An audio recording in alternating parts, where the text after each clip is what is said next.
Alan, and we're going to be reading another chapter from Jerry Spinelli's Loser.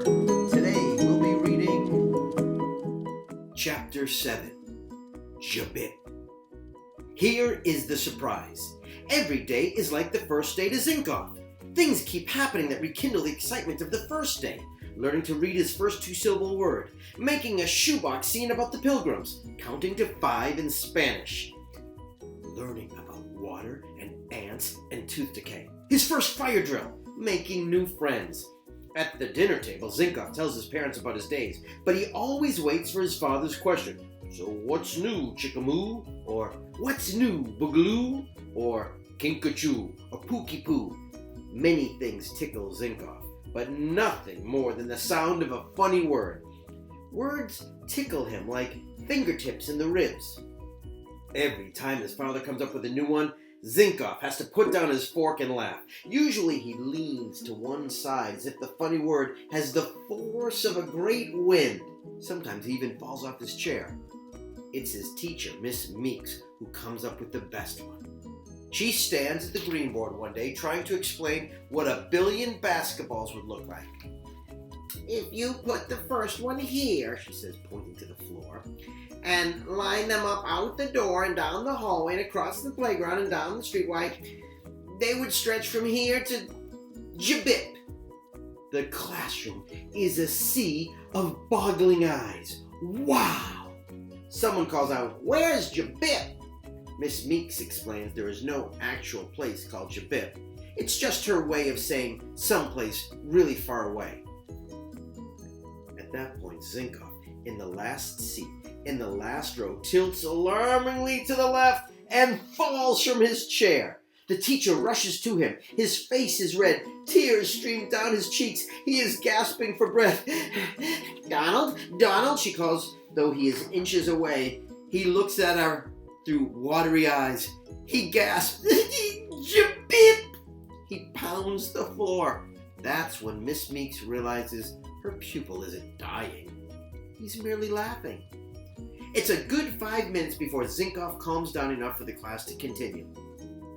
Miss Meeks forbids the class and herself to utter the word Jabip for the rest of the day.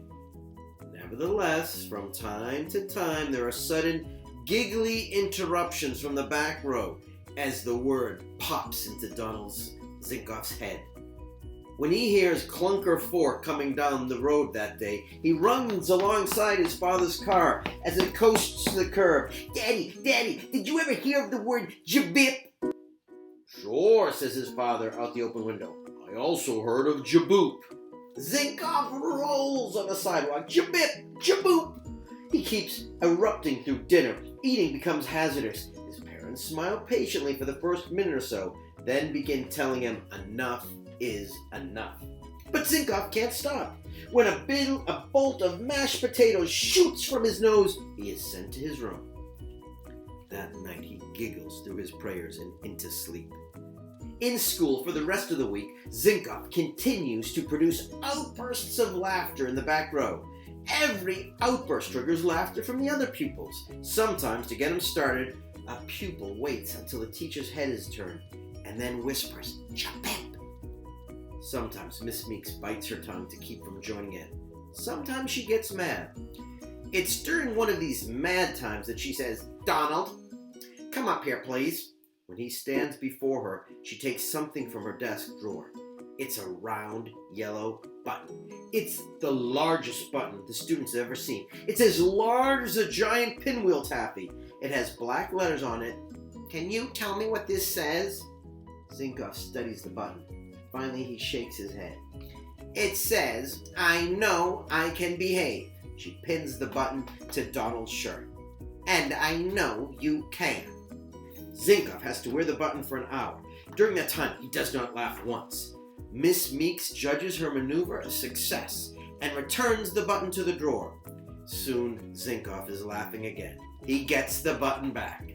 So it goes for several days. Second graders who wore the button the previous year and who have heard of Zinkoff's endless giggling ask him in the playground, "Did you get the button today?"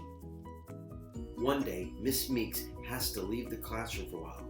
When she returns, she finds Zinkoff's hand waving in the air.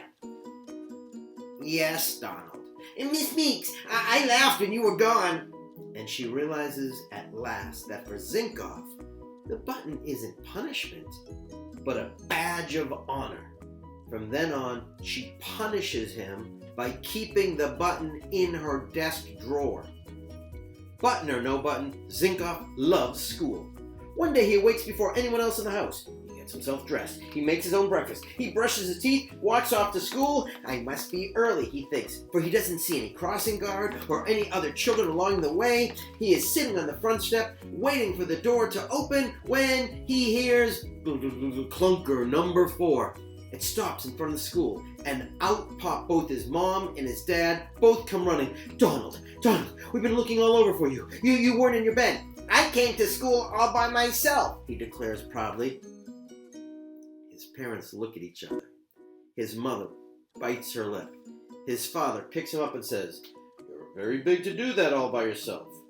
The only problem, son, there's no school today. It's Saturday. When Miss Meeks passes Zinkoff on to 2nd grade, she writes on the back of his report card, Donald sometimes has a problem with self-control, and I wish he were neater, but he is so good-natured. That son of yours is one happy child, and he certainly does love school.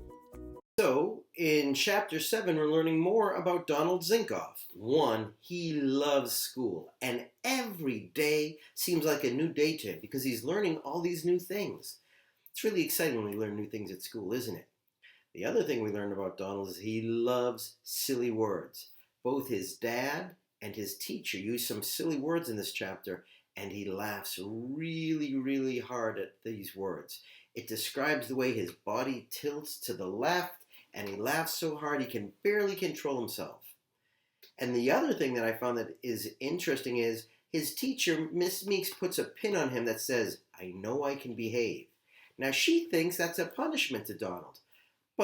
And actually, it's a reward for Donald. He likes having that button. So that's something interesting too. And now, at the end of this chapter, we learn that Donald has finished 1st grade, and his teacher wrote something on his report card that she wishes he were neater, and he sometimes lacks self-control, but that he loves school, and he's very enthusiastic. So sometimes in a good story, we learn about other characters by what people say about them in the story. So we're learning a lot about Donald from his teacher, Miss Meeks. So he's finished 1st grade. Now let's make a prediction. What do you think is going to happen to him in 2nd grade? Sometimes good readers make predictions. So I'm going to make a prediction right now and say, I think things are going to change in 2nd grade, and maybe he'll become a little neater.